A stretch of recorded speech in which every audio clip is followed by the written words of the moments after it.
ଆଜି ମୁଁ ଆମ ବାରିକୁ ଏକୁଟିଆ ସଫା କରିଦେବି ବୋଲି ଜମାରୁ ବି ଭାବିନଥିଲି। Hello guys, welcome to my new blog. ସାଙ୍ଗମାନେ, ଆଜି ମୁଁ ଆମର ବାରିରେ ବହୁତ ଘାସ ହୋଇଯାଇଛି, ତେଣୁ ମୁଁ ଆଜି ସଫା କରିବାକୁ ବାହାରି ପଡ଼ିଲି। ତାପରେ ମୁଁ ଆମର କୋଡ଼ିଟିକୁ ଧରିକି ବାହାରି ପଡ଼ିଲି ଘାସ ନିକେଇବା ପାଇଁ। ତାପରେ ମୁଁ କୋଡ଼ିବା ଷ୍ଟାର୍ଟ କରିଦେଲି। ଆପଣମାନେ ଦେଖୁଥିବେ ମୁଁ ଏଇନେ କୋଡ଼ିବାରେ ଲାଗି ପଡ଼ିଲି।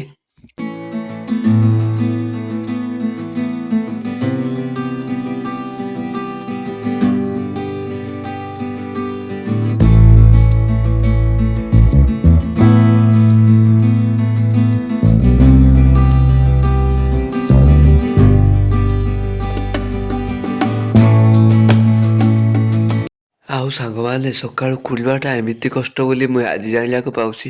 ବୋପା ମା, ଯୋଉ କି କଷ୍ଟ। ତାପରେ ମୁଁ ଟିକେ ଥକି ଯାଇଥିବାରୁ ଏଇନେ ବସିକି ବାଛିବାର ଆରମ୍ଭ କରିଦେଲି। ଆଉ ତାପରେ କହିଲି କ'ଣ ବସିବା, ଟିକେ ଲାଗି ପଡ଼ିଲେ ଏକାଥରକେ ଶେଷ ହେଇଯିବ, ଆମର କୋଡ଼ିବା ଶେଷ ହେଇଯିବ। ସେଥିପାଇଁ ପୁଣି ଆଉ କାହାକୁ ନ ଅନେଇକି ପୁଣି ଷ୍ଟାର୍ଟ କରିଦେଲି ଆମର କୋଡ଼ିବା।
ଆଉ ଫାଇନାଲି ଆମର ସଫା ହେଇଗଲା। ଦେଖନ୍ତୁ, ପୁରା ସଫା କରିଦେଇଛି। ଏପଟ ଭାଗଟା ଦେଖୁଥିବେ ପୁରା ସଫା ହେଇଗଲା, କୋଡ଼ି ଦେଇଛି ଦେଖୁଥିବେ।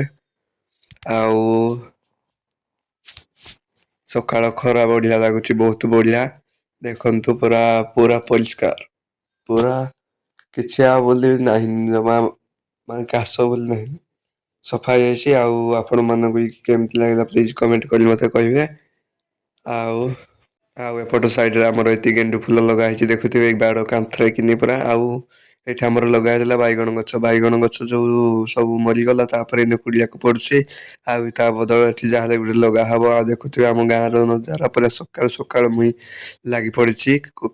କଅଁଳିଆ ଖରାରେ ମୁଇଁ କରିବାରେ ଲାଗିଛି। ଦେଖୁଥିବେ ପୁରା ଥକି ଯାଇଛି ମୁଇଁ। ଆଉ ଏଇ ଭିଡ଼ିଓଟି ଯଦି ଆପଣମାନଙ୍କୁ ଭଲ ଲାଗିଥାଏ ତାହେଲେ ଲାଇକ୍ କମେଣ୍ଟ କରିବେ, ଆଉ ସବସ୍କ୍ରାଇବ୍ କରିବାକୁ ଜମାରୁ ବି ଭୁଲିବେନି।